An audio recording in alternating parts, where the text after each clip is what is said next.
Suka.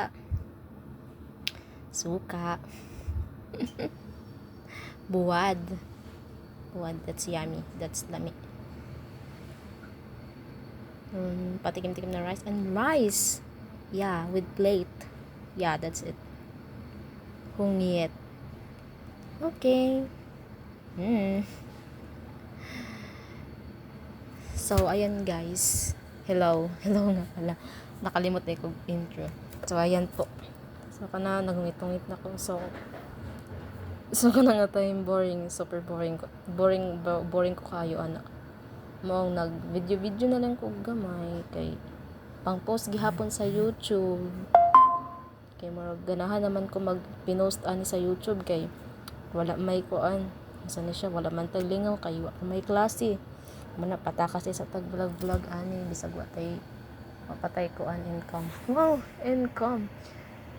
Pero yeah, by the way guys, an sa kuan ba sa YouTube bisan diig dili pa kada mong subscriber pag kuan day no pag dili pa day kada mong subscribers tas bisan may naanay advertisement ani mong usa nga video sa YouTube is wala lagi hapon kita din.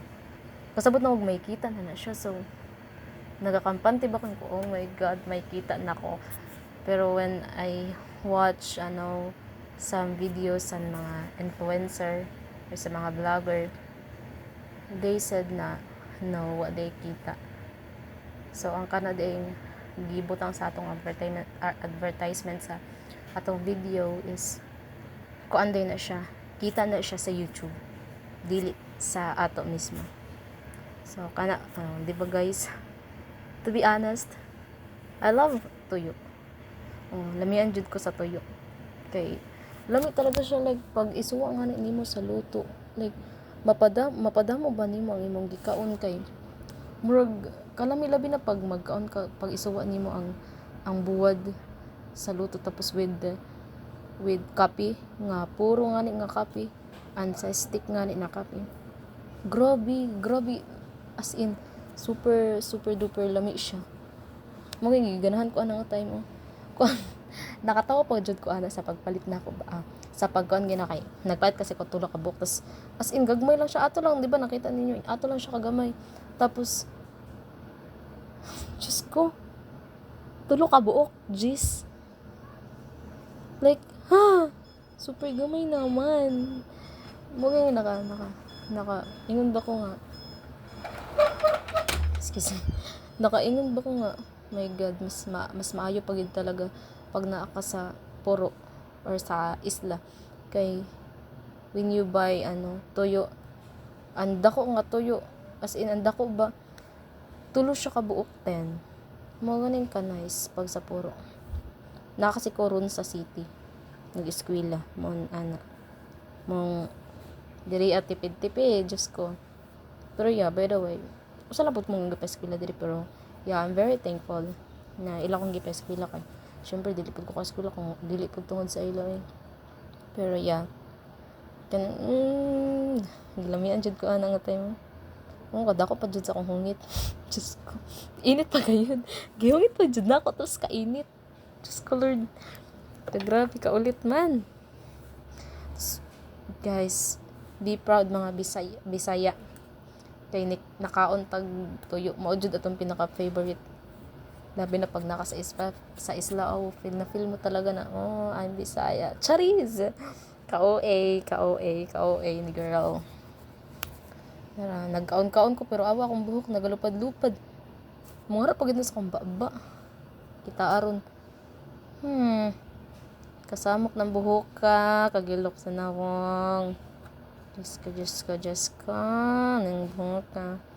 Ginatipid jud na akong kanang ngasuha. Diba tulo ka buok? Gitunga pa jud na ako. Kaon kog buntag ang akong gikaon. Usag tunga. Pagkaod to, mao pud akong gisuwa. Usag tunga pud kay tulo raman ka buok. Kay lamian jud ko sa buwod kay sinda mo jud mo makaon naluto ba. Nang I love to you. Mugo one time ba niadto ko atong puro sa among lugar. Tapos nya kay diri sa sa kuan medyo nag puti-puti ba ko. So pag uli na ako sa puro feeling na ako akong pinaka-puti. Charis ka feeling. Dili kuan. May nag-ingon sa ako nga. Ayaw jud pagkaon og karang buwad kay maitom ka. Napais ba ko nga. Ha? Makaitom de ang buwad. Mukhaon may naman pag buwad ana sa kalbayog. Mukhaon man pud ni ana. Diyos ko. Mabula mo katigos. I love to you. Gusto na kayo, nagsingid jud ko itong katas akong utok mga, makapaitom na yung buhat. Kung saan talang niya sa akong puti ko, tapos di ko makagbuhat. Diyos ka Lord. Grabe ning mga tao sanit. Pag na ako sa puro, kung nagasuroy-suroy kay kadamong marites. Di jud ko ganahan. Maujud akong pinakahit, makabatig mga sulti. Napay mga hiwi-hiwi. Pag-agi pa nimo. Ha? Ako man ang ginatukoy ato. Makafeel jud sa ako ang mga taga-puro kay ana jud mga kuan sa taga-puro. Mga feeling taas, charis. Taas ka na. So, diri lang po magtapos ang akong video, guys. Next video naman po. Next, mag-video na po kuan. Guys, can you please subscribe my YouTube channel and click the notification